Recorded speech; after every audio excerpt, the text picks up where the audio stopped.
Assalamualaikum warahmatullahi wabarakatuh. Kembali lagi berjumpa bersama kami di Kampung Tani Channel. Apa kabar semuanya sahabat tani? Semoga saja diberikan kesehatan serta dilancarkan semua urusannya. Amin ya Allah ya Robbal Alamin. Pada kesempatan kali ini kami tidak akan mengulas kegiatan tentang tanaman yang ada di lahan kami. Tetapi pada kesempatan kali ini kami mengulas sedikit keadaan atau kondisi pertanian yang ada di wilayah kami. Lokasi persawahan ini tepatnya berada di Kecamatan Pabuaran, Kabupaten Sukabumi, atau tepatnya berada di Sukabumi bagian selatan. Seperti yang kita ketahui bahwa sekarang merupakan musim kemarau. Bahkan di wilayah kami khususnya di daerah areal persawahan ini sudah kurang lebih 2 bulan belum turun juga hujan. Sedangkan areal persawahan ini 100% adalah memakai sistem tada hujan. Artinya lokasi persawahan ini bisa ditanami jika musim hujan tiba. Dikarenakan areal persawahan yang begitu luas ini tidak ada pengairan dengan sistem irigasi. Dan ironisnya persawahan ini sangat berdekatan dengan sungai, bahkan persisnya berdampingan dengan sungai tersebut. Maka dari itu berikut kami akan sedikit jelaskan bagaimana persawahan ini bisa ditanami padi pada musim kemarau dan dari mana sumber airnya sehingga padi bisa tumbuh subur. Dan ini adalah rahasianya. Areal persawahan yang begitu sangat luas sekali bisa diairi hanya dengan kincir air. Dan uniknya, kincir air tersebut sama sekali tidak menggunakan tenaga listrik atau bahan bakar minyak yang sejenisnya. Kincir air tersebut bisa berputar 24 jam hanya dengan mengandalkan arus air saja. Cara pembuatannya begitu sederhana, dikarenakan semua alat dan bahannya memakai yang ada di alam sekitar, dan sama sekali tidak menggunakan paku. Sumbu dan asnya terbuat dari kayu pilihan yang tahan dengan air dan gesekan. Dan jari-jarinya pun terbuat dari bambu apus atau di wilayah kami disebut dengan bambu tali.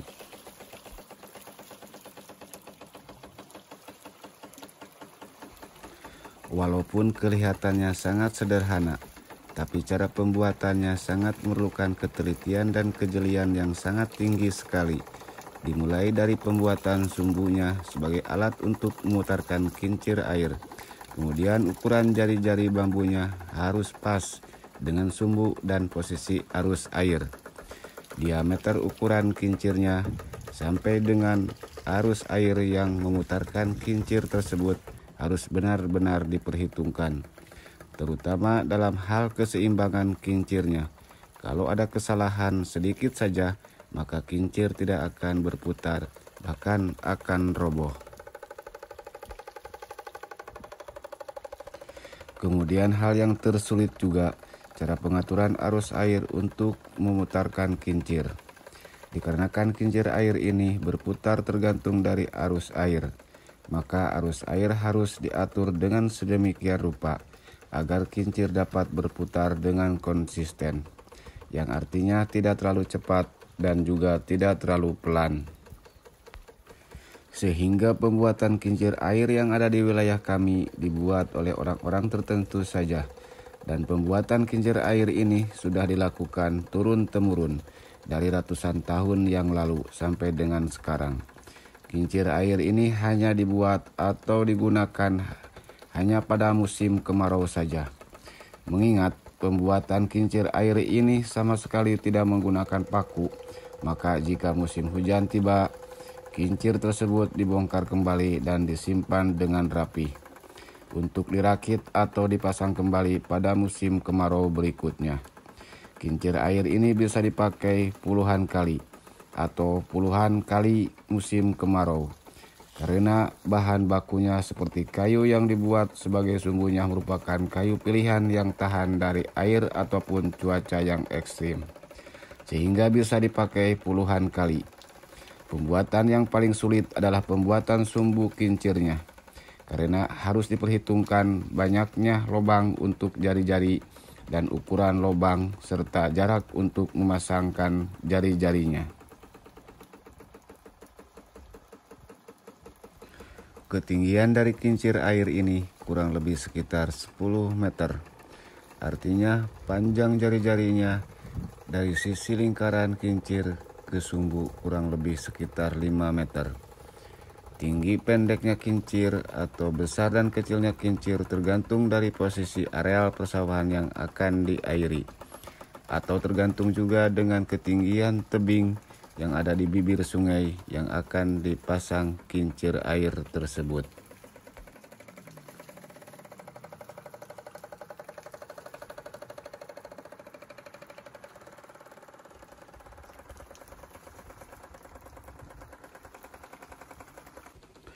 Dan inilah penampakan sungai seutuhnya. Sungai ini bernama Sungai Cikaso. Kelihatannya memang cukup lebar, tetapi dikarenakan kondisi sekarang lagi musim kemarau, airnya menjadi surut, sehingga kami pun bisa berjalan ke tengah-tengah sungai. Air sungai ini jika musim kemarau biasanya digunakan oleh warga setempat untuk mandi dan sebagainya. Dan ini adalah penampakan kincir air seutuhnya. Kelihatannya tinggi sekali.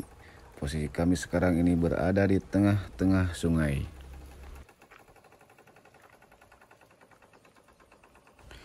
Kemudian kami berjalan untuk melihat arus air yang memutarkan kincir air tersebut.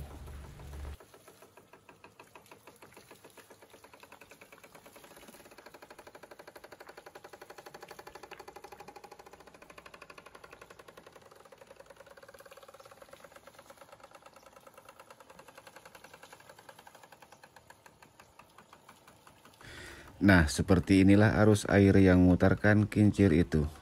Kedalaman air ini sekitar 60 cm atau sekitar sedengkul orang dewasa.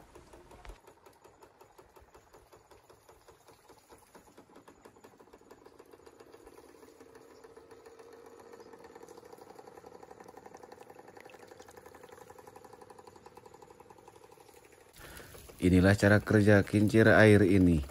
Ruas bambu ini bertugas mengangkut air dari bawah menuju ke atas. Panjang bambu ini kurang lebih 40 cm. Sedangkan anyaman bambu yang ada di tengah ini berfungsi untuk menahan arus air, sehingga kincir dapat berputar dengan konsisten. Jarak antara anyaman bambu ke anyaman bambu lainnya sekitar 50 cm.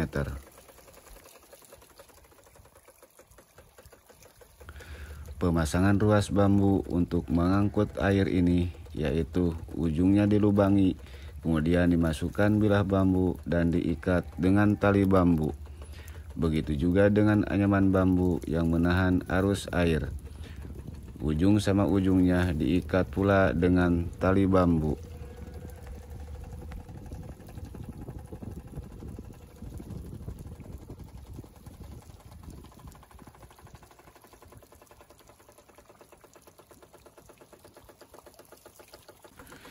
Ini contoh ruas bambu yang berfungsi untuk mengangkut air ke atas.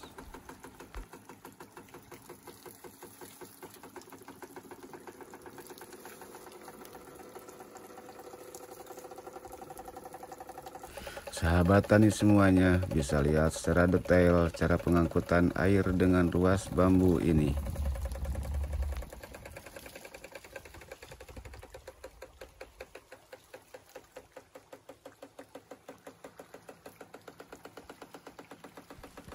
Air itu tumpah di penampungan yang ada di atas, kemudian nantinya mengalir lewat pipa yang telah dipasangkan.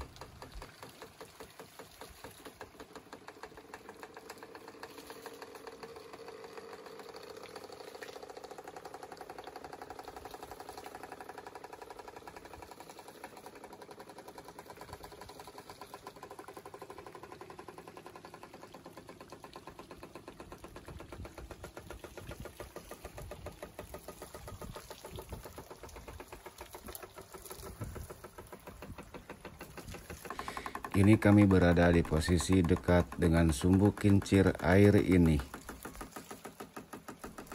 Pemasangan sumbu kincir dan jari-jari mirip dengan roda sepeda.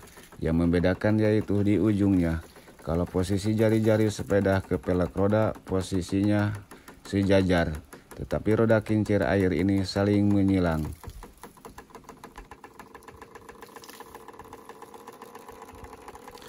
Kami infokan suara yang terdengar dari kincir ini yaitu hasil dari gesekan antara sumbu kincir dengan asnya, karena sumbu kincir ini tidak menggunakan biring atau lahar.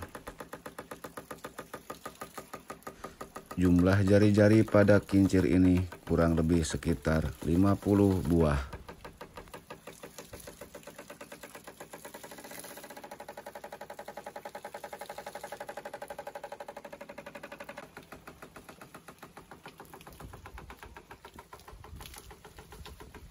Seperti yang telah kami katakan tadi, bahwa air yang diangkat dari bawah ke atas, kemudian ditumpahkan ke penampungan yang terbuat dari kayu. Dari situ kemudian air mengalir sebagaimana sifatnya, yaitu mengalir dari tempat yang tinggi menuju ke tempat yang lebih rendah.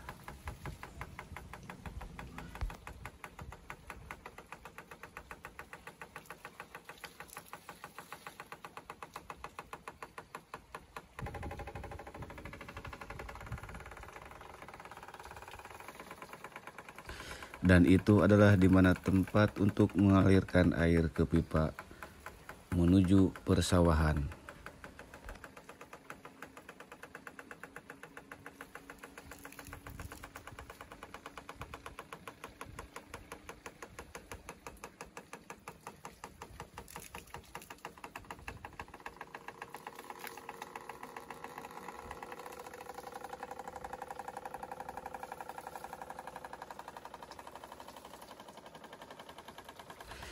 Ini adalah pipa tersebut yang dapat mengalirkan air menuju persawahan. Dahulu pipa ini tidak memakai jenis paralon atau PVC, tetapi menggunakan bambu yang tiap batas luasnya dilobangi sehingga bisa mengalirkan air.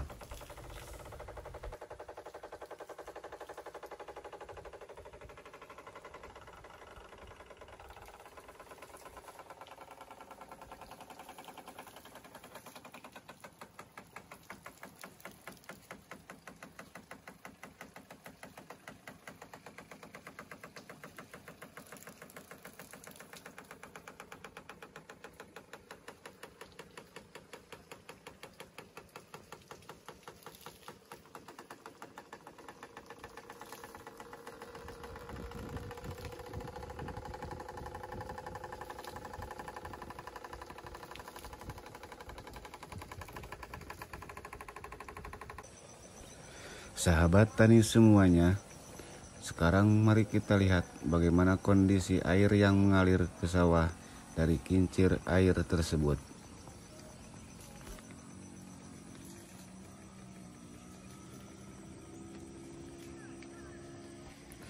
Dan inilah penampakan air yang mengalir dari sungai yang diangkat oleh bantuan kincir air tadi. Memang kelihatannya tidak terlalu deras mengalirnya, tetapi air ini mengalir tidak henti-hentinya setiap hari. Bahkan dengan kondisi yang konstan atau terus-menerus, air ini dapat mengairi areal persawahan berhektar-hektar. Perlu sahabat tani ketahui juga, pembuatan kincir ini bahkan ada yang tidak memakai biaya sekalipun, cuma hanya memakai tenaga saja cara membuatnya. Itu juga semua bahannya sudah ada di lingkungan setempat, karena di wilayah kami selain bertani memelihara sawah, mereka juga ada yang berkebun, dan bahan bakunya untuk membuat kincir tersebut sudah tersedia di kebunnya, seperti kayu dan bambu. Mungkin tayangan video kami kali ini dicukupkan sekian. Video ini kami buat sebagai bentuk inovasi bagi kami sendiri, bahwa segala sesuatu yang mustahil, kalau kita dapat berupaya dan berikhtiar, tentunya akan mendapatkan jalan keluarnya. Seperti ide yang dilakukan oleh nenek moyang terdahulu dengan cara pembuatan kincir air. Mengingat sungai ini letaknya berada di bawah areal persawahan.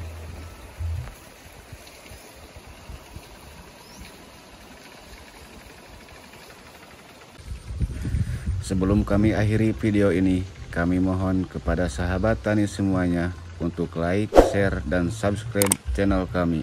Terima kasih yang sudah menonton dari awal sampai dengan akhir. Semoga video ini bermanfaat bagi kita semua. Sekian dari kami. Assalamualaikum warahmatullahi wabarakatuh.